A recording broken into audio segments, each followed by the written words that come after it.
Bom dia, irmãos, graça e paz, tudo bem? Tudo bem, vamos iniciar então a escola bíblica, nossa EBD. Hoje nós estamos na lição de número 20, a justificação, a obra da graça, a justificação da obediência. Hoje, do volume 1, é a última lição. Então nós iniciaremos na próxima, acredito eu já, com o pastor Tatu, se não me falha a memória. Nós vamos iniciar já o volume 2 deste livro aqui que nós tivemos a oportunidade de estudar. Deixa eu virar aqui no decorrer desses dias, Os Milagres de Jesus, de Spurgeon, volume 1, Mensagem de Fé, Esperança e Salvação. E nós teremos a oportunidade de dar continuidade.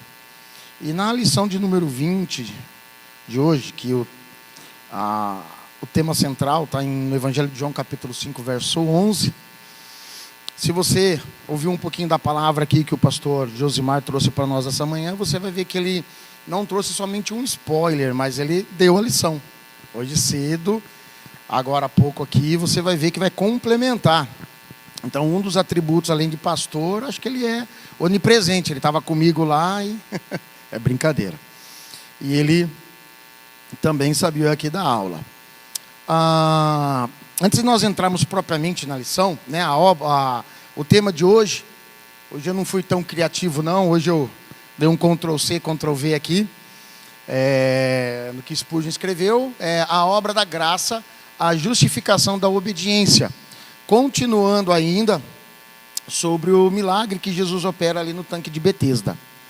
Mas antes de entrarmos propriamente na lição, eu quero trazer 2 pontos para nós aqui, que eu acho muito legal e interessante. Como eu sempre digo, nós estamos num ambiente de sala de aula, então vai acrescentar conhecimentos e às vezes se gerar um pouco de dúvida, você anota, depois você dá uma estudadinha lá na sua casa e se surgir alguma dúvida, você pergunta depois para o pastor Clóvis.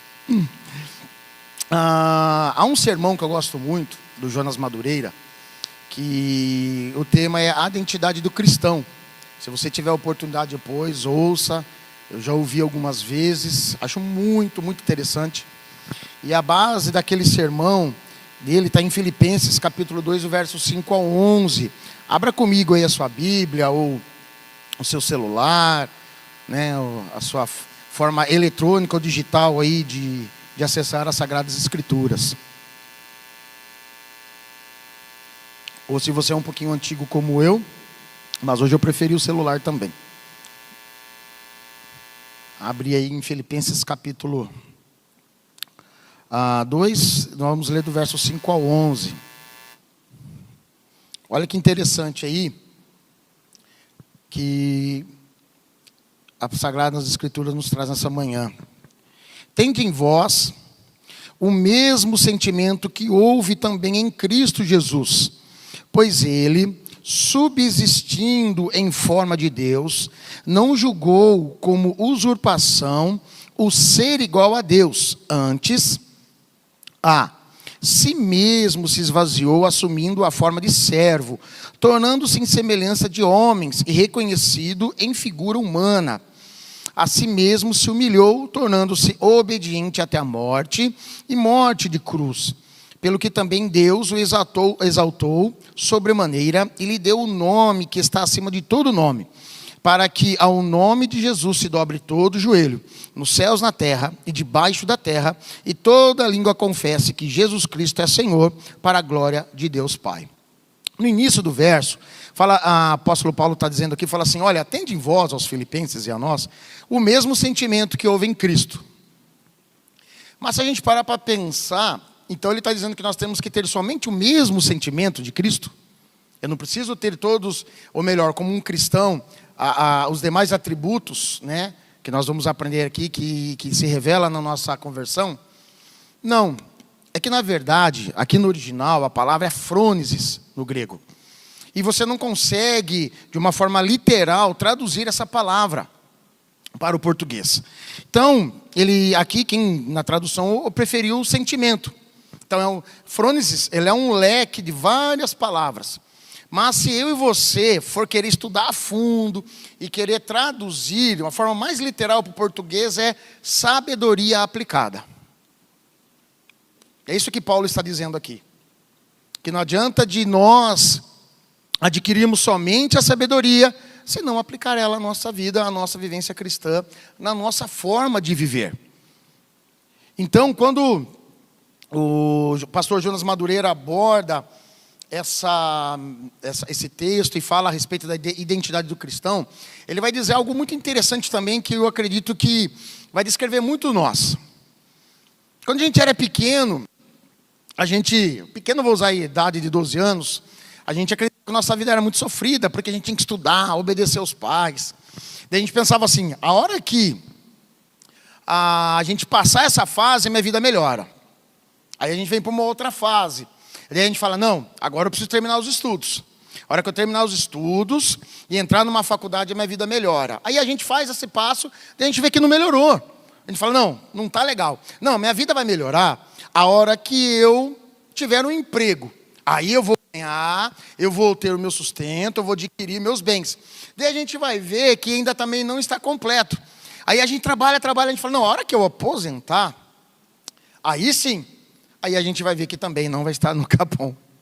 Porque a gente quer corresponder aos nossos anseios, aos nossos desejos, e aquele vazio que muitos gostam de dizer dentro de nós, com as nossas atitudes, com a nossa sabedoria, com as nossas escolhas e com a nossa forma de viver. E ele vai abordar sobre isso. Porque nós adquirimos o conhecimento do que é estar em Cristo, quer viver em Cristo, quer viver para Cristo. Mas na hora de aplicar, a gente busca os nossos próprios meios. E acabamos nos frustrando, irmãos. E não adquirimos o conhecimento que só pode ser completo e integral em Cristo Jesus. A resposta verdadeira, total, em todos os lados, vamos assim dizer, a sua amplitude, só pode ser satisfeita em Cristo Jesus. Somente nele. Então eu acho interessante isso, porque ao longo desses dias a gente adquiriu conhecimento, né? A gente estudou, a gente ouviu. Na lição passada, estou com bala aqui, Neemias trouxe e falou mais diretamente a respeito da forma evangélica abordada por Jesus ali, o coxo, né? O paralítico, obrigado, do tanque de Betesda, e ele falando mais de Cristo sobre ali. E hoje, nessa manhã, nós vamos abordar um pouco mais da visão ao contrário. Da visão do paralítico mesmo. Do que aconteceu para ele ou com ele. E o que aquele encontro com Cristo trouxe para a sua vida, para o seu viver. E que muitas vezes a gente não aplica na nossa vida. Então, na lição de hoje, nós vamos aprender isso, ou melhor, vamos olhar um pouco mais sobre tudo que ocorreu ali sobre a visão, sobre o olhar do paralítico. Né? Até então nós olhamos muito, e o fechamento disso, dessa seleção de sermões, Spurgeon termina dessa forma.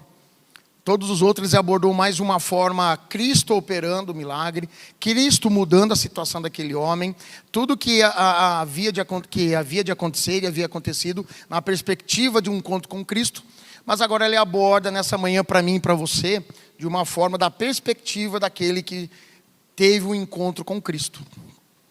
E uma outra coisa que eu acho legal aqui também, que Spurgeon usa na descrição, na composição desse sermão, não sei se você já ouviu falar da diatribe, uns falam diátribe, outro diatribe, eu falo diatribe.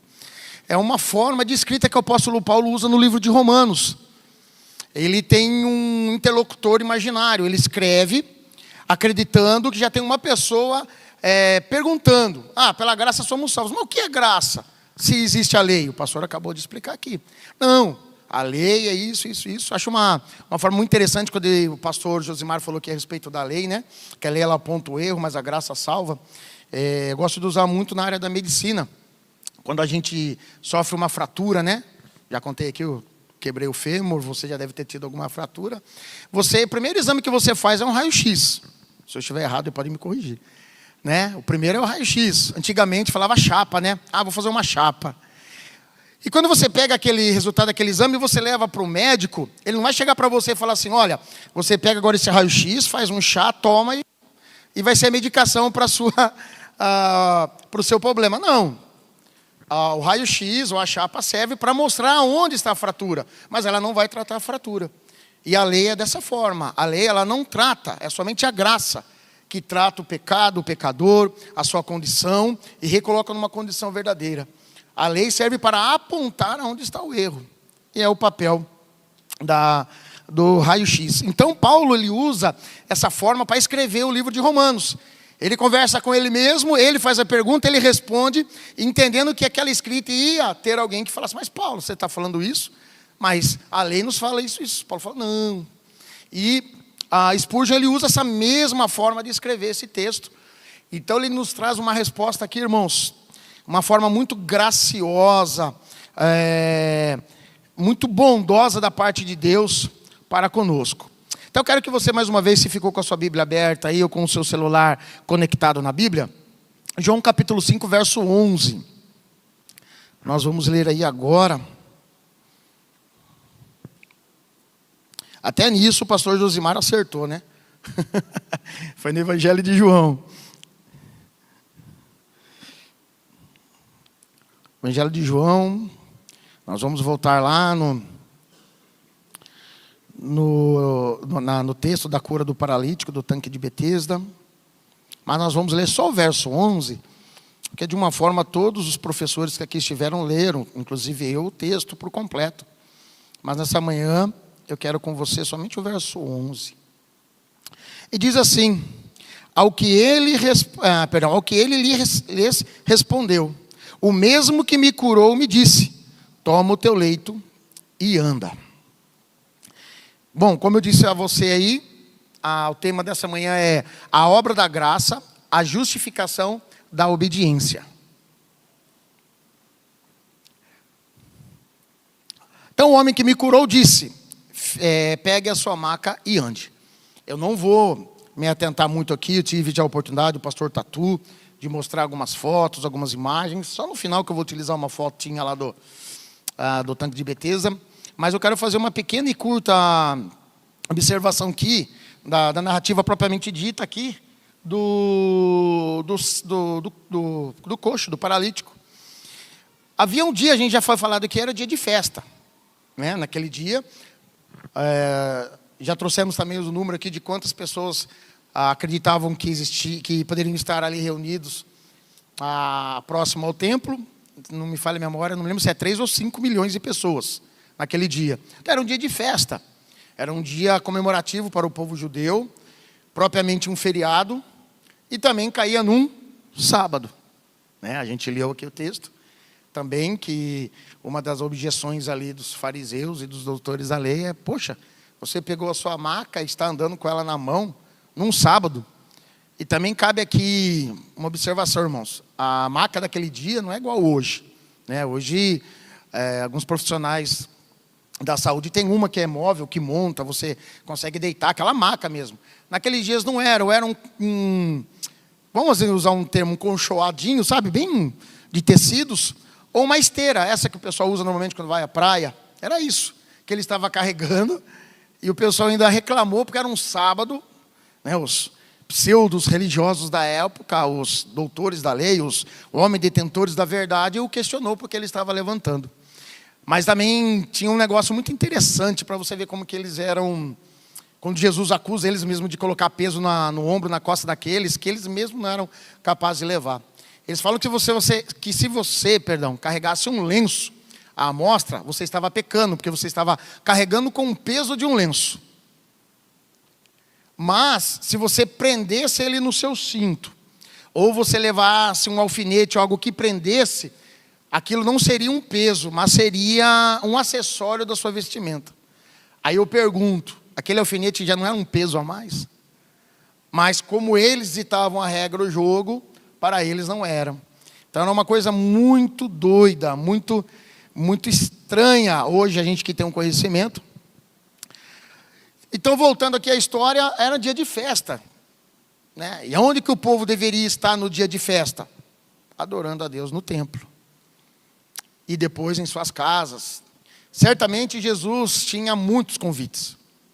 Olha, eu que não sou tão conhecido assim, quando surge uma festa, alguma coisa, a gente acaba tendo alguns convites de festa, né? Eu brinco sempre que a gente não tem sossego, né? Nunca tem nada. Quando tem 3, 4 no mesmo dia, aí você não sabe o que você faz, né? Aí você fala assim, não, vou comer um pouco em cada, mas você chega no primeiro, tem o que você mais gosta de comer. Aí você fala, como que eu vou chegar no último? E naqueles dias Jesus estava assim, com certeza ele tinha vários convites. Mas aonde Jesus estava? Aonde Jesus foi? Primeiramente, socorrer aquele que precisava. Às vezes a gente até pode fazer aquela pergunta, mas por que Jesus foi justo naquele coxo? Porque ali era um lugar, já foi abordado por nós aqui, que tinha muitas pessoas ali, né, pastor Tatu? Tinha muitas pessoas, né? Alguns indícios aqui nos levam a entender que é história, irmãos, isso é estudo, não está na Bíblia, mas que aquele homem, de repente, era o que estava há mais tempo ali. Aquele homem, como a gente já falou aqui, ficou 38 anos ali. O tempo de vida de Jesus foi 33. Então, ou seja, aquele homem tinha mais tempo de doença do que Cristo de vida, teve de vida. Então, é algo assim a se pensar, que a gente vai entender um pouco mais à frente. Então, Jesus não foi ali primeiramente na festa, Jesus não foi no templo, Jesus não foi se banhar para a purificação, quando no tanque de Siloé, não. Ele foi lá no tanque de Betesda, porque lá ele sabia que tinha alguém que precisava de uma cura, de um milagre, ou que a sua vida fosse transformada. E a gente vê ao longo da história, irmãos, que a história do tanque de Betesda nunca mais foi a mesma, não pelos enfermos, pelos doentes, mas pela visita do mestre. A gente vai ver que muita coisa mudou. Peraí, já mudou aí já? Então eu bati o dedo aqui e mudou lá. Eu errei. Eu não vou mudar aqui? Mudo aqui ou não? Beleza, obrigado. Até tem que pedir desculpa. Na última vez que eu dei aula, eu falei, pode mudar. E eu esqueci desse aqui. Depois que eu lembrei, falei, meu Deus, que vergonha. Não está indo. É eu que não sei. Ou está desligado, né? O pastor Josimar acho que desligou. Ela aplicou a peça em mim aqui, ó. E desligou. Deixa eu voltar lá no início. Pronto. Aí, a obra da graça, a justificação da... Vamos entrar agora, então, diretamente na lição. A obra da graça. Primeiro nós vamos tratar a respeito disso. A obra da graça. A obra... eu fui inventado em fazer óculos. Óculos é só para perto. Aí fica esse negócio, põe, tira, põe, tira. Um dia você é filho, um dia você é neto, outro dia você é o pai, outro dia você é o avô. É bem assim. A obra da graça. A obra de Cristo nos fornece a justificativa para a obediência ao mandamento. O homem que me curou disse. Essa é a nossa justificação total para a obra realizada. O que nós podemos aprender aqui e entender aqui? Né, que a obra de Cristo, da graça, ela nos fornece, logicamente, mas a gente não vai abordar todos, porque o tempo aqui não nos permite. Mas alguns pontos aqui que eu achei muito importante e vai trazer algumas respostas para nós. Que a obra de Cristo nos fornece a justificativa para a obediência ao mandamento. O homem que me curou me disse. Essa foi a resposta do ex-coxo, ou ex-paralítico, do tanque de Betesda, quando ele foi interrogado. Nós lemos aqui. A obra de Cristo, irmãos, nos fornece essa justificação. O que eu estou querendo dizer com isso, e aquilo que Spurgeon trouxe aqui e nos traz nessa manhã? É meio doido, né? Eu já falei aqui que eu costumava, quando era mais menino, usar a palavra cabuloso, ser cristão. Porque é umas coisas meio doidas que a gente faz. E aquele homem foi interrogado a respeito disso. Mas por quê? Hoje é um sábado, hoje não é permitido, você está em pecado, você está errado, você está transgredindo a lei. De repente aquele homem podia até trazer uma resposta mais elaborada, né? De repente usar de uma forma... Mas aquele homem, irmãos, ele era simples. Ele havia acabado de ser curado, ele acabou de receber a sua cura de 38 anos, como a gente já disse aqui, né? Pensou 38 anos, como devia estar atrofiado aqueles músculos, aquelas veias, os ligamentos, né? A gente consegue trazer um pouco aqui de entendimento para nós. Imagina, 38 anos, Jesus simplesmente falou, levanta e anda, que ela me saiu andando assim, ó, como se nada tivesse acontecido, como se ele fosse igual o pastor Tatu ali, ó, todo dia na academia lá, malhando, e pronto para fazer seu exame de força. Aquele homem estava há 38 anos sem andar, sem se mover, sem mexer os seus músculos, vamos assim dizer, da cintura para baixo. Né? Até a resposta que ele dá a Jesus, olha, não tem ninguém que me coloque lá. O pastor Clóvis, ao final da aula da semana passada, abordou alguma coisa sobre isso, né? De repente pessoas recebiam dinheiro, se não me engano o senhor falou sobre isso, né? Algo, né? Existiam pessoas que, né? Quando tem essas Black Friday da vida, o pessoal vende lugar na fila. Eu lembro quando eu fui casar, eu fui comprar lá, onde tinha um pessoal na fila, que ficava lá desde a 1 da manhã para vender lugar, irmãos. O cara vendia o lugar para a pessoa comprar. Então imagina, naqueles dias devia ter pessoas que ficavam ali esperando e de alguma forma se beneficiava de uma forma financeira ou de um favor que ele precisava de alguém. Mas a resposta daquele homem lá naquele momento foi isso. Falou, Jesus, não tenho, não consigo, não tenho, estou aqui há 38 anos. Enfim, mas a graça do Senhor, Ele nos justifica para obedecer esse mandamento. Mas, Mateus, o que você está querendo dizer? Você está repetindo a frase. Sabe por quê, irmãos? Porque quando Cristo vem à nossa vida, quando Ele muda a nossa vida, a gente costuma a negar algumas coisas. Né? Os mais, posso assim dizer, duros na palavra, vai dizer que o último a se converter, a última necessidade de conversão que o homem permite é o seu próprio bolso. Tem um missionário amigo meu que fala muito sobre isso. Então, às vezes, a gente quer Cristo, a gente aceita Cristo, mas não temos essa iniciativa, vou usar essa palavra, que nos justifica para a obediência ao mandamento. Aquele homem fez simplesmente isso, Jesus o curou, e quando o homem fez a pergunta, ele poderia muito falar, porque eu sou, como diz o pastor Josimar agora há pouco aqui, né, eu sou batista, eu sou presbiteriano, eu sou, enfim, assembleia. Então é por isso. Não, aquele homem simplesmente deu a resposta que ele tinha que dar. O homem que me curou me disse. E nós usamos os nossos pretextos, os nossos pseudos conhecimentos tão irrisórios a respeito das Sagradas Escrituras. E às vezes, irmãos, a gente usa até a própria Sagrada Escritura e os mandamentos de Cristo para justificar as nossas fraquezas e os nossos erros. Esse homem não fez isso. Então a obra de Cristo, ela nos fornece a justificativa para a obediência ao mandamento. Paulo vai dizer isso, que quando você adquire o conhecimento e a liberdade que a palavra nos traz, não usemos isso para dar lugar ao pecado, não para pecarmos. E a gente às vezes faz isso, né? Às vezes a gente usa de uma legalidade sobre a vida de alguns e sobre a vida daqueles que estão, até a nossa família, acerca do nosso redor, e não usamos ela de forma correta. Às vezes nós simplesmente falamos, olha, o homem que me curou me disse. Então, a nossa justificação total para realizar a obra de Cristo, irmãos, tem que ser na autossuficiência de quem Cristo é. E aquilo que Cristo fez na minha vida, na sua vida. Hoje nós temos um pleno conhecimento.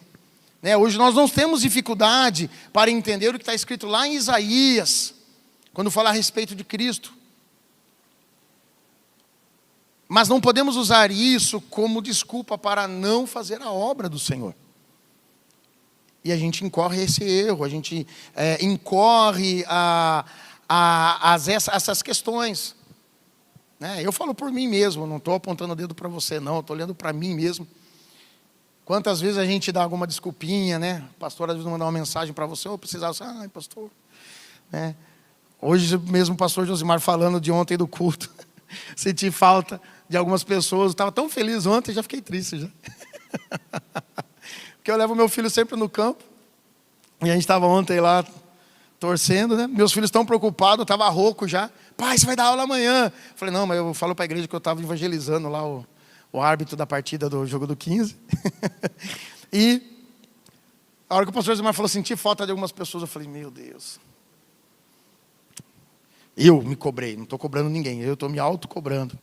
Então, irmãos, a justificação para a gente realizar a obra de Cristo é aquilo que Cristo operou em mim e em você.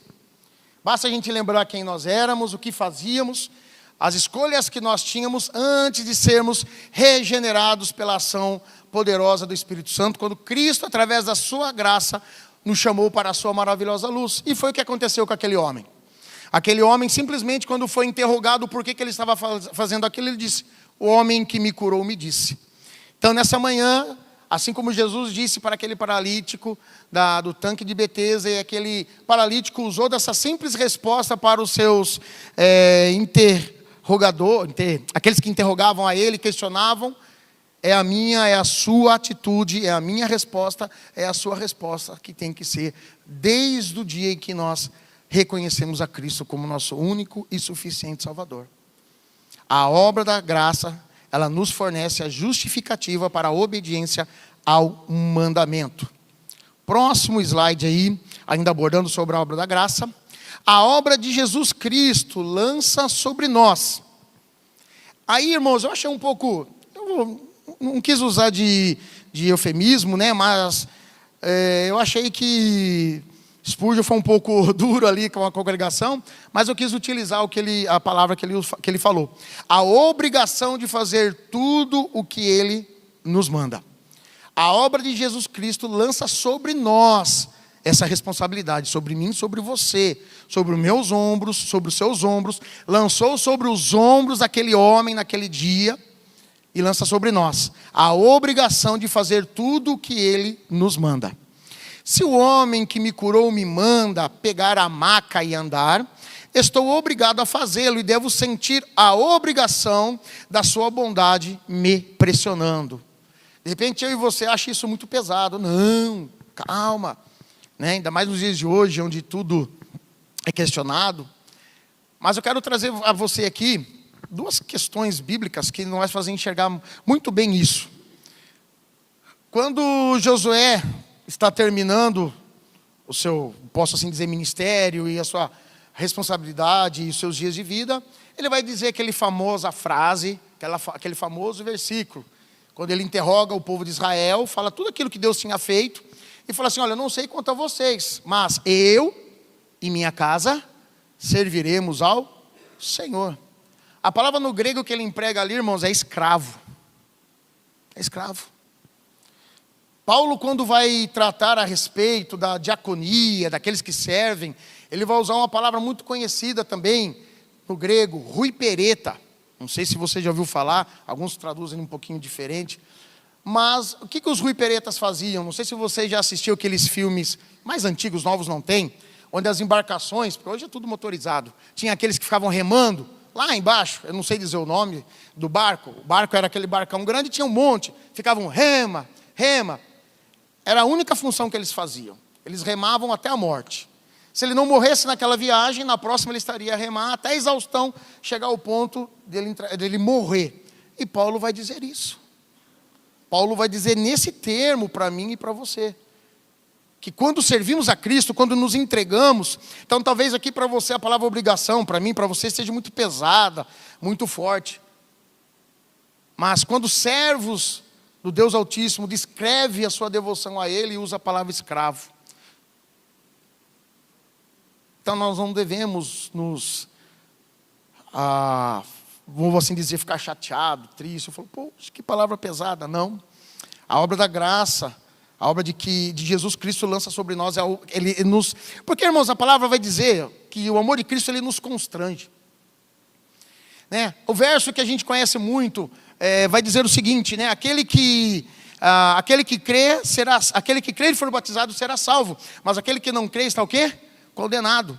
O crer está ligado inteiramente, irmãos, ao responder esse chamado de Cristo, a regeneração, o processo da santificação, a mudança de vida, a conversão e o batizar, obedecer. É isso. Aquele que me aceita, aquele que entrega a vida e me obedece, e vive essa vida de obediência, está salvo. Nós entendemos que a salvação ela não vem pelas obras, mas nós vamos ver também na palavra que a obra, ela serve para testificar de uma vida verdadeira com Cristo. Então aquele homem, se o homem que me curou me manda pegar a maca e andar, estou obrigado a fazê-lo. E devo sentir a obrigação da sua bondade me pressionando. Por isso, o amor de Cristo nos constrange ao ponto, irmãos, de abrirmos a mão da nossa própria vontade e próprio desejo para viver a sua vontade e o seu desejo. Você acha que de repente eu não queria agora hoje estar numa piscina? Não estou falando que é penoso, pelo amor de Deus. Mas eu vou usar eu de exemplo. Né? De repente você queria estar em outro lugar, mas a sua vida de mudança em Cristo te faz entender que você precisa abrir mão de coisas que você desejaria para viver aquilo que Cristo quer que você viva.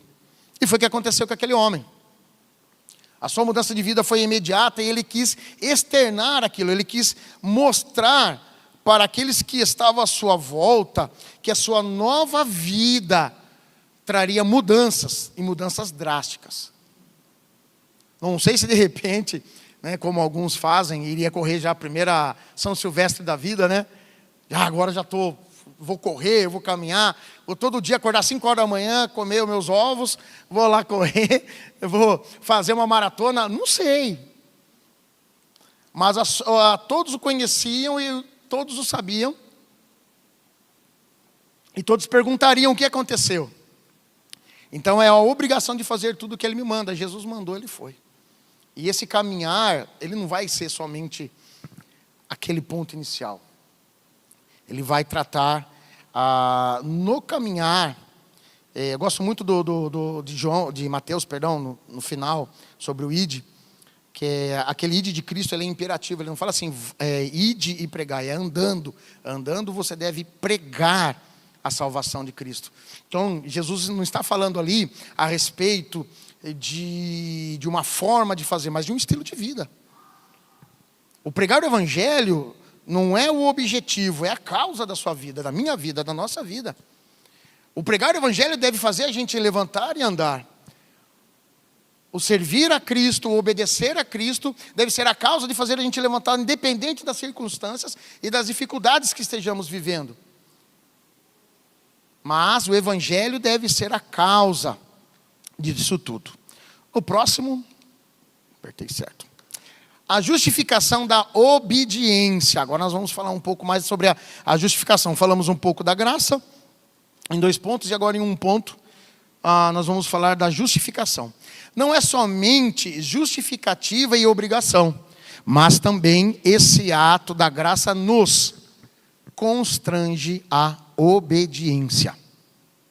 O homem que me disse, levanta-se, ou levante-se, e assim me curou, pela mesma palavra do poder, me fez pegar a minha caminha e andar. O mesmo poder que nos salva também nos leva a obedecer o Salvador. O mesmo poder que operou em nós no dia da nossa conversão, ou melhor, o mesmo poder que operou na vida daquele homem, do coxo, do paralítico, do tanque de Betesda.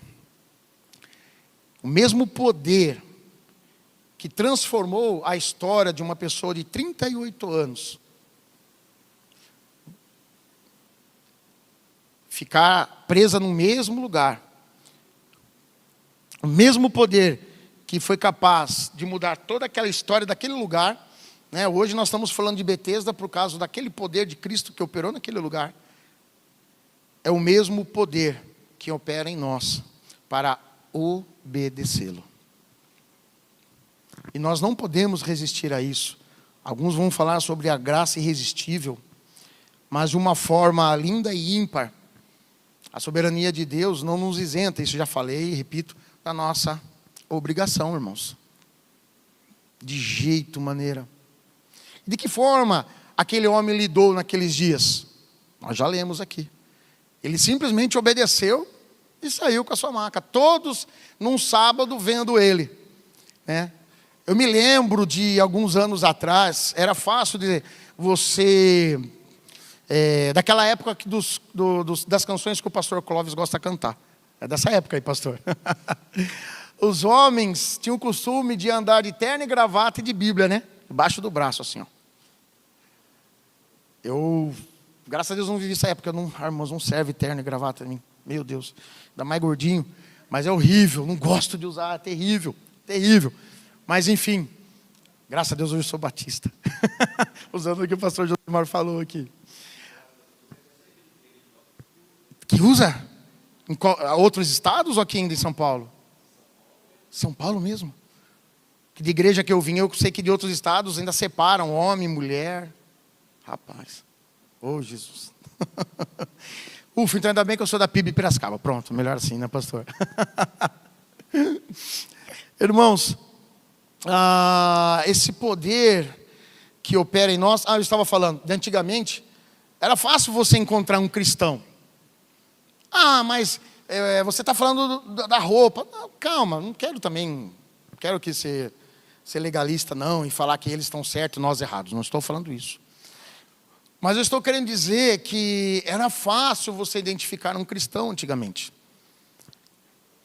A sua forma de vestir, a sua forma de andar, a sua forma de falar. E hoje, se a gente for pegar essas questões, está difícil hoje. Eu trabalho com comércio, irmãos, e falo a verdade para vocês.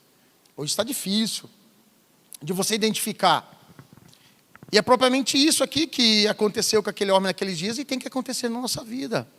Eu não estou falando que a sua roupa está errada, não estou falando isso. Não estou. Eu me lembro uma vez no colégio, estava tendo... Os alunos tinham que apresentar um trabalho e um certo aluno usou um linguajar. Aí uma amiga nossa perguntou se ele era cristão. Aí ele falou, sim, sou. Só pelo seu jeito de falar, eu percebi que você é crente. Então, assim, é isso que eu estou querendo dizer no sentido da aplicação. Entendeu? Não estou falando que se você não usa jargões cristãos aí, você não é crente. Não estou dizendo isso.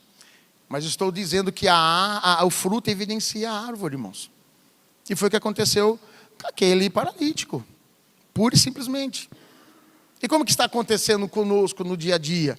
Na forma de nós tratarmos os nossos negócios, de tratarmos com a nossa amizade, de tratarmos com as nossas lideranças eclesiásticas, profissionais, com o nosso papai, com a nossa mamãe. Será que a nossa condução de vida evidencia realmente a quem servimos e para quem vivemos? Aí eu incorro o risco de dizer que se eu estou vivendo de uma forma totalmente diferente, eu não tive a minha vida mudada por completo. A minha conversão não foi completa.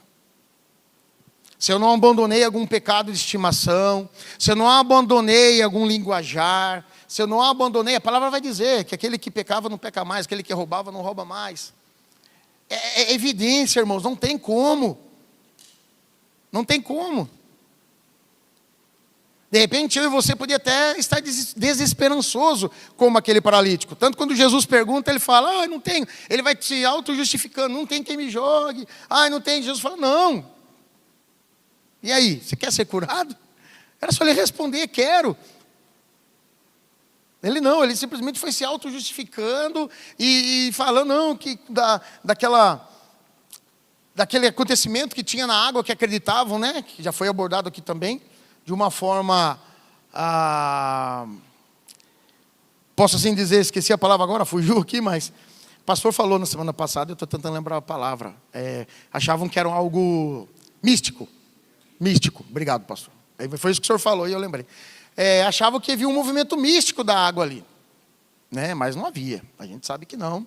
Quem estudou, quem leu, vocês que participaram aqui foram instruídos nisso. Não havia, era um mexer da água lá que acontecia, do tanque era mais alto para o mais baixo, quando havia limpeza, essa água, e por algum acaso aconteceu de alguém ser curado. Até contei a história minha da água lá de São Pedro, que eu tomei água de enxofre horrível. Fonte da juventude. Se for isso, não quero ser jovem mais não, pastor.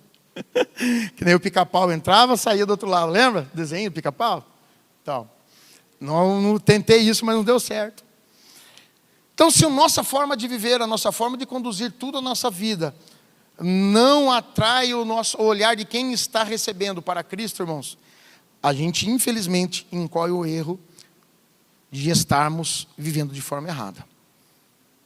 Então, nós precisamos entender isso, que não foi somente a condição de saúde daquele homem mudada, mas a sua condição de homem, como um homem espiritual, como um homem mediante a sociedade, mediante aqueles que estavam ao seu redor. Ele podia muito bem ter ficado ali no tanque, né, tirando o sarro daqueles que não foram curados, né? A gente tem isso aí, às vezes, diz um amigo meu que quando a amizade ela é muito próxima, a gente acaba confundindo liberdade e acaba falando coisas que não deveria falar. De repente, aquele paralítico podia ter ficado ali. De repente, ele podia ter criado um comércio. Ué, por que não? Quantas vezes a gente tem a oportunidade de abençoar alguém, a gente, né? Às vezes a gente ganha em dobro para abençoar alguém, a gente retém, guarda, depois não entende porque não deu para nada.